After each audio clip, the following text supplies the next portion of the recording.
You already know what you make. You know the number.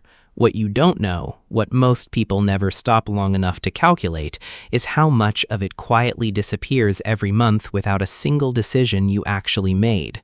The subscriptions you forgot you had, the lunches that were never planned, the version of your life that costs slightly more than it should every single week for reasons you couldn't explain if someone asked. This is about the person who stopped, who drew a line, held it for 7 years, and became someone their earlier self would not have recognized. Not because of the money, because of what holding that line actually does to you, what it changes, what it takes, and what arrives at the end that nobody warned you about. The decision. It doesn't start with inspiration. It starts with a number that makes you uncomfortable. You're sitting somewhere unremarkable, a kitchen table, a parked car, the blue glow of a laptop at 11 p.m., and you run the math for the first time. Not the vague, optimistic version you tell yourself, the real version. You add up what you actually spent last month, not what you planned to spend, what you actually spent. And the number is not what you thought it was. You make $3,400 a month after tax. You spent $3,180 of it. You saved $220. You have been an adult for 4 years and you have $1,900 in savings. That's the moment. Not a podcast, not a book, just a number sitting in front of you at 11 p.m. that you can no longer pretend you didn't see. You decide something that night. You decide that 40% of every paycheck goes somewhere you cannot touch. Not when rent is due, not when something breaks, not when a trip comes up and everyone else is going. You build the rule first and figure out how to live inside it second. The rule is $1,360 out of every $3,400, gone before you see it. You set the automatic transfer, you go to sleep. The first month is physically uncomfortable. You check your balance in a way that feels like holding your breath. You pack lunches you don't want to eat. You say no to a concert. You say no to new shoes that were on sale. You feel each no. Each one has a small, specific weight to it. You are aware constantly of what you are not doing. What you don't know yet is that the discomfort is the point. The discomfort is the work, and you have barely started. The friction. By month 4, the rule is no longer new. It is just your life. You have reconfigured your expenses down to a level that would have seemed impossible the year before. You canceled 4 subscriptions. You cook more than you've ever cooked. You stopped buying things to feel better on hard days. That one takes longer to break than everything else combined. You realize how much of your spending was emotional. Not celebratory, not planned, emotional. A $60 purchase when something went wrong at work. A $90 dinner because the week felt heavy. You were medicating with money and calling it living. You've had this conversation with exactly nobody. Your friends don't know. Your family doesn't know. You went to a birthday dinner and split the bill evenly, even though you ordered less than everyone else, because explaining the rule felt worse than absorbing the difference. You smile. You pay. You don't say anything. You drive home in a car you've had for 3 years with 94,000 miles on it, and you feel something you weren't expecting to feel. You feel clean. Not happy necessarily, not proud yet. Clean. Like the math of your life finally adds up to something honest. You have $7,400 saved. It has been 6 months. You've never had $7,400 before. You don't do anything with it. You just let it exist. The psychological weight of watching a number grow because of a decision you made, and only that decision, is disproportionate to the amount. It feels like proof, not of wealth, of capacity, of the fact that you are actually capable of something harder than you thought you were. But the friction is not going away. It is changing shape. The friction in month 1 was discipline. By month 7, the friction is people. The people around you who are spending freely. The group chat with the Bali trip. The coworker who upgraded his apartment. The algorithm that has noticed with terrifying precision exactly what you want and places it in front of you 17 times a day. You are swimming against a current that is invisible because everyone in it thinks they're standing still. You hold the rule, but something in you is starting to ask a question you haven't let yourself fully form yet. The cost nobody posts about. This is the part that doesn't make it into the success story. You are 2.5 years in. You have $38,000 saved. The number is real. It is yours.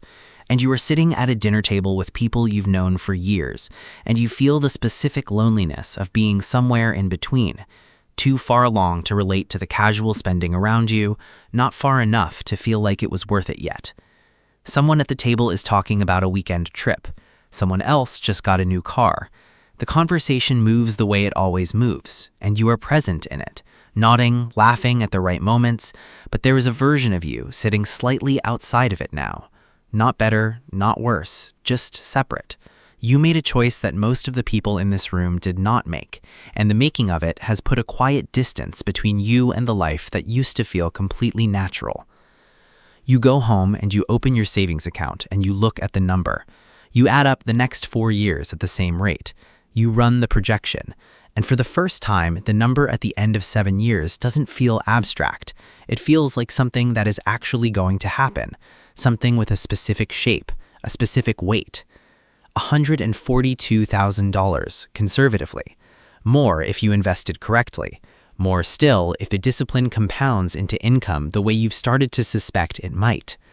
You sit with that for a long time. Because here's what nobody told you about this decision.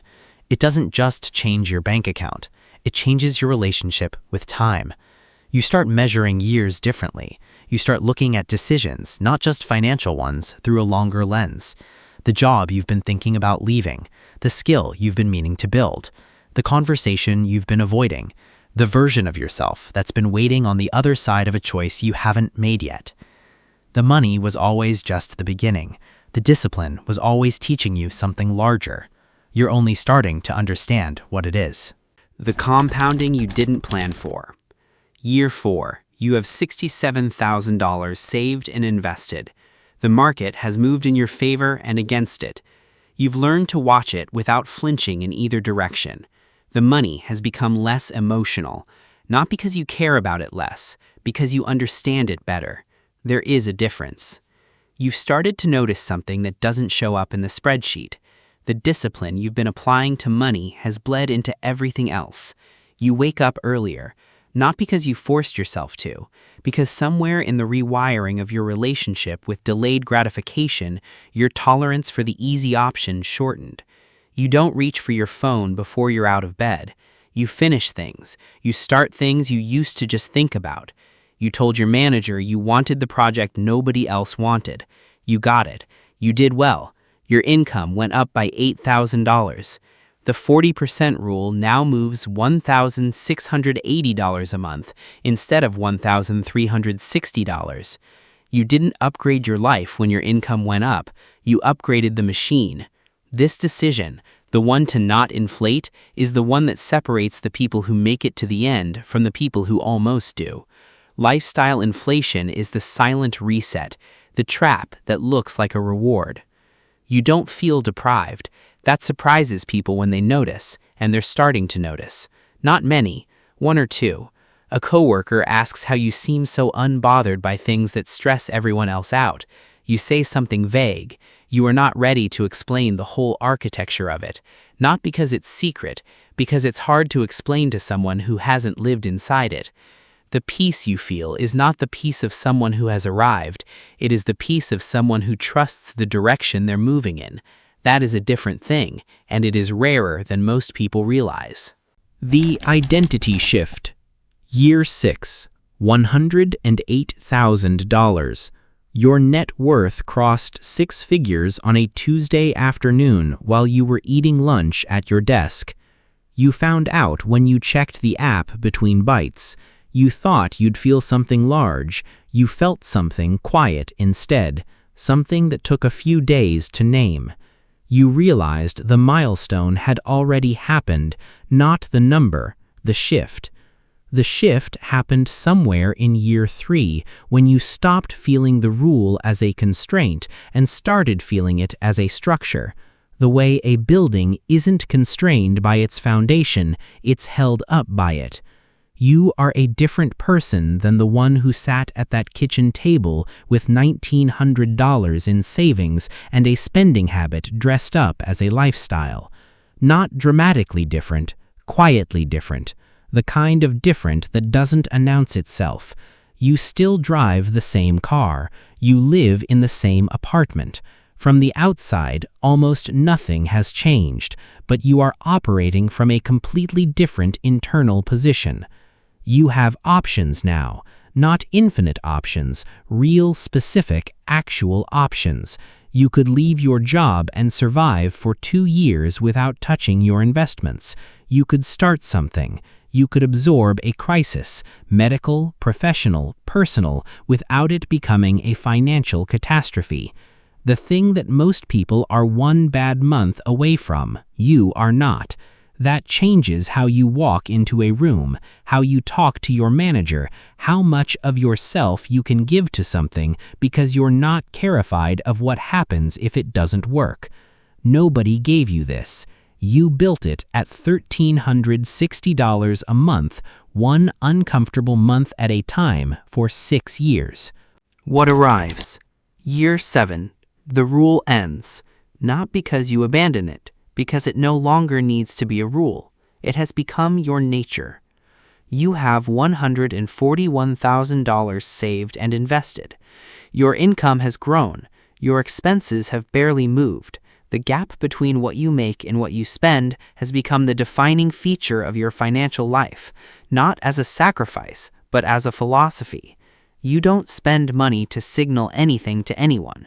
You don't spend money to feel better on hard days. You spend money on things that actually matter to you, deliberately, without guilt, because you know the difference now between the two kinds of spending. Most people never learn the difference. It takes years of friction to learn it.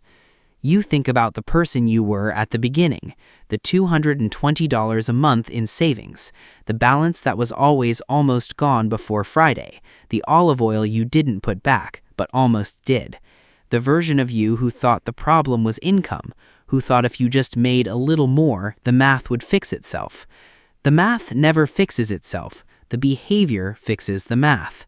7 years, one rule, 40%.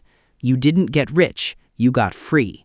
And the distance between those two things is something you could only understand now, at the end, looking back at everything it cost and everything it gave you in the same breath. The machine doesn't care about your intentions.